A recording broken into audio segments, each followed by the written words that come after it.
We're going to use a flaring tool here. We're going to do a single flare and a double flare. Double flare is usually for higher pressures. Brake lines. Brake lines, all that kind of stuff. Yeah. So I'm going to show you how to do the single flare first.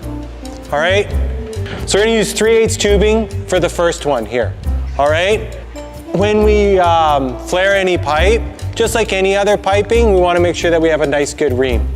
Okay? If you don't have a good ream on your pipe, all right, when it flares over, you're gonna put a little lip on that flare, and then when you try to seat the fitting onto that flare, it's not going to create a good contact, right? Copper is really malleable, so it's nice and soft, all right? So the actual connection is not in the threads, it's actually off of the face of the copper. One thing, you guys, when you are cutting this soft copper, really light turns on the copper cutters, okay? It will squish. This is soft, all right? It will squish. If you tighten this too much while you're cutting it, it's gonna flatten it out, and then you're in trouble at that point, okay? So what we're gonna do here is we're gonna locate the 3/8 hole, which is 1, 2, 3, 4 holes up. All right, so 1, 2, 3, 4. What we're gonna do is we're gonna place our piece of copper tubing inside of there.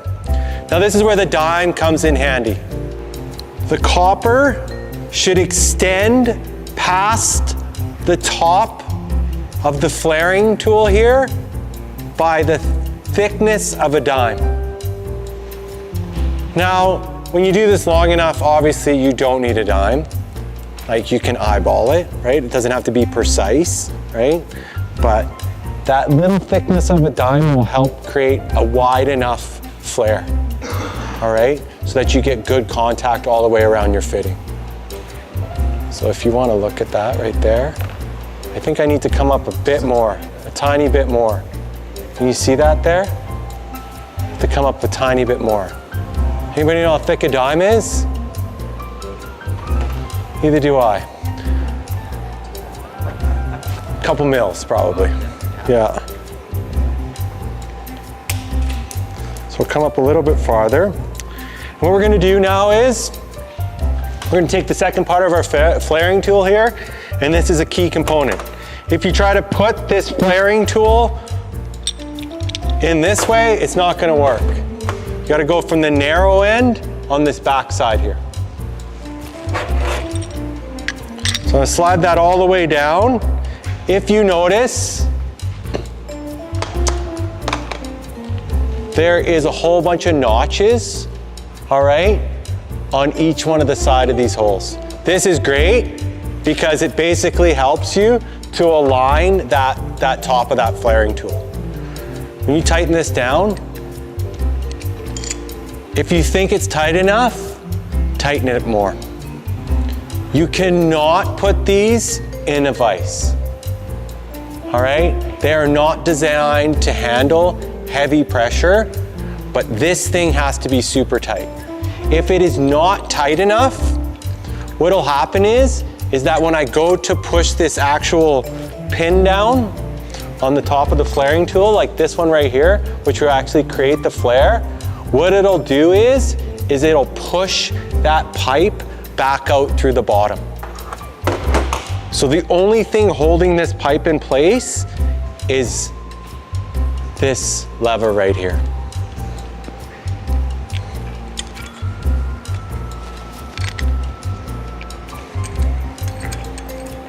Now we're gonna flare it, all right?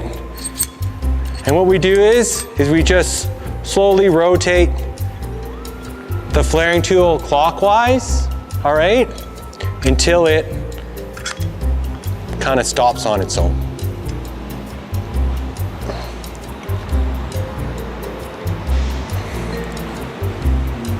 That's as far as it can go. And I usually know I've gone far enough if when I go to take it off, it's hard for me to turn it back the other way. So I'll just back that right off. Open up my flaring tool here. Pull it all the way back. You can see it's almost locked in there. And there's my flare. So that's my single flare.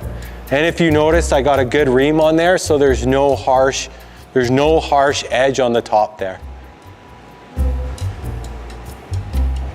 I've seen people like get a little bit of an edge and then take a file to it. Not a good idea.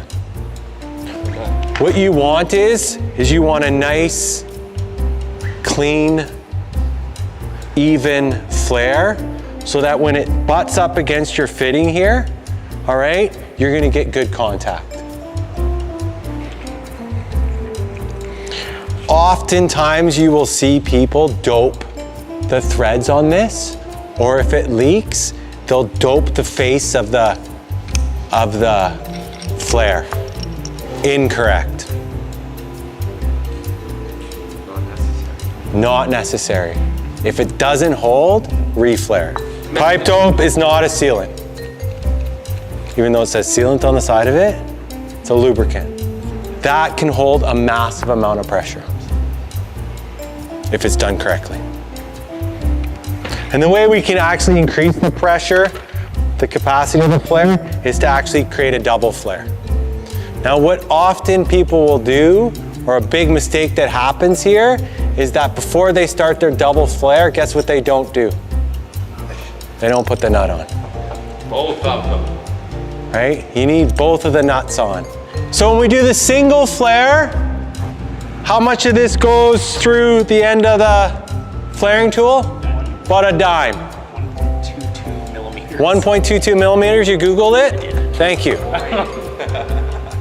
I always ask those questions, and not very often people Google it. Why don't you just Google it? So 1.22 millimeters.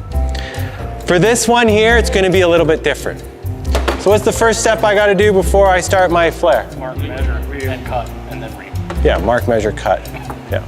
But we've already marked and measured and cut. So what's the next step? We gotta ream the pipe, yes?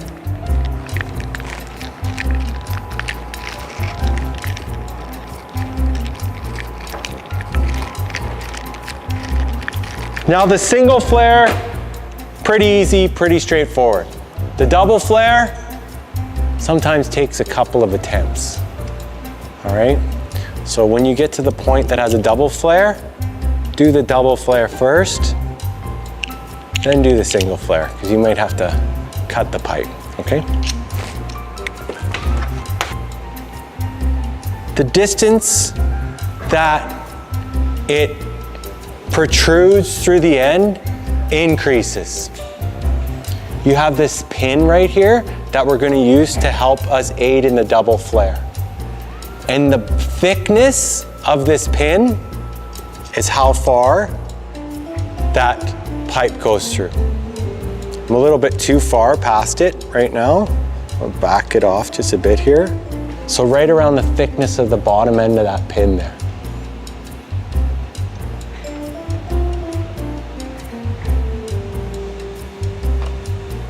Once I get it through that flaring tool, what I'm gonna do is I'm gonna take this pin right here and I'm gonna place it inside of the pipe. Now, if I reamed it properly, this wouldn't be an issue. There we are. So I'm gonna actually now place that pin right inside of that pipe.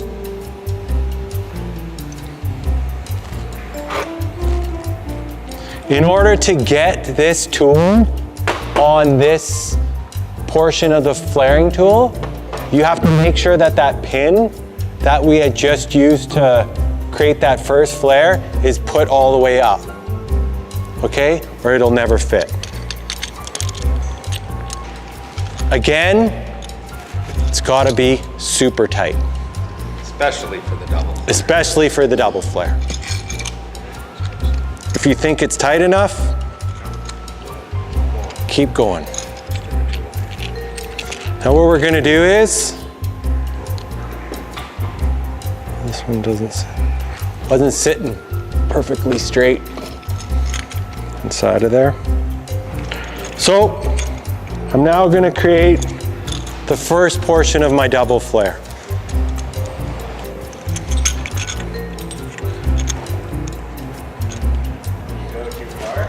Yes. Time to do Very flares. time consuming. Yes, it is for sure. You want to take your time when you're talking about 3,000 psi of pressure. You want to make sure it's right.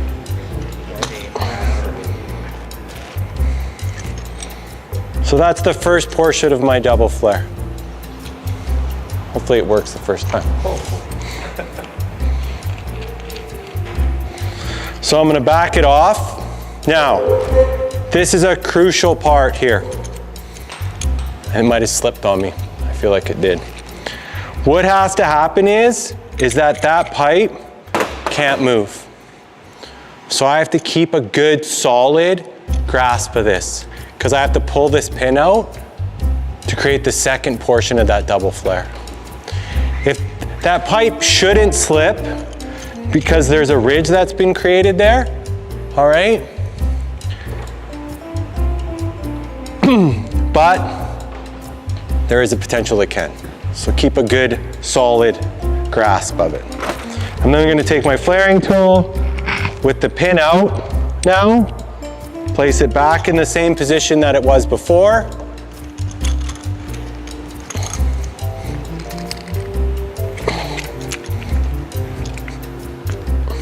Lock it in, and then create the second portion of my double flare.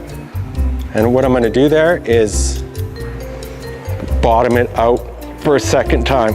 Now the double flare never looks as nice as the single flare.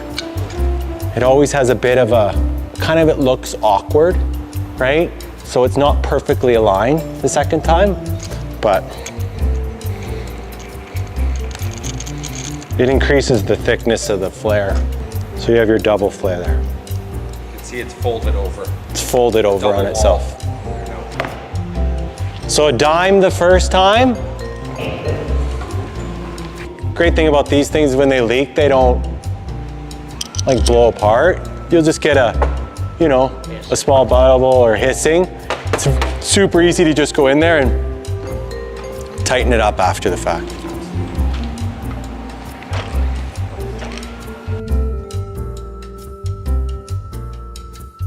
When we are getting measurements, guys, we are given center to center measurements on here. Now this can be a difficult portion in order to find out our fitting allowances here, right? Whereas normally we measure from center to end and then we subtract off this small portion in order to figure out what our fitting allowance is going to be, okay? When we measure these ones here, we are measuring from the center to the inside of the flare, okay? That is our first part, all right? But what's gonna happen now if once we've flared this, what happens to the pipe or the tubing? It gets shorter. We are actually losing this portion here. So for example, if we had a fitting allowance here from to the inside of the flare that was 1.5 inches, if we took that off both sides and then flared it, we'd actually be even shorter at that point, okay? Because we are still losing this portion here. So what we need to do is measure from the center to the inside of the flare, and then we must add the distance from here to here back on, okay? So if this was 1/8 of an inch from the face of the flare to here, you have to take your 1.5 inches off first, find the measurement, and then you're gonna add 1/8 of an inch back on at the end, okay? Do you understand where I'm going with that, folks? Okay, so if we had 12-inch example from center to center, and we had for our measurement from the center to the inside of the flare was 1.5 inches on this side, 1.5 inches on this side. We're gonna take that off of here. We're gonna end up with 9 inches, but then we're going to add 1/8 of an inch back on to each side. So plus 1/8 twice, correct? Yes, and for the double flare, you're gonna lose twice as much, right? Absolutely, okay? So then we would be left with a piece that is 9 1/4, okay? So be very, very careful with your measurements, all right? Figure out how long it is from the face of the flare to the inside of the 45-degree portion, okay? Add that back onto your measurements at the end, all right? Okay? If you have any questions, guys, we can come around and give you a hand while you're going along, okay? Another thing is as well, folks, when we are unrolling this tubing, do not grab it and go and spread it all apart, okay? You're going to take the end and you are gonna slowly straighten it out as you unroll it from here, okay? You gotta try to keep this as straight as possible. If you just grab it from the center and you pull it out from the center, it's gonna be an absolute disaster, okay? It's never gonna go straight again. Unroll it and go from there, okay? Little piece by little piece by little piece. Grab your fittings, figure out your measurements first, then come and cut the tubing after.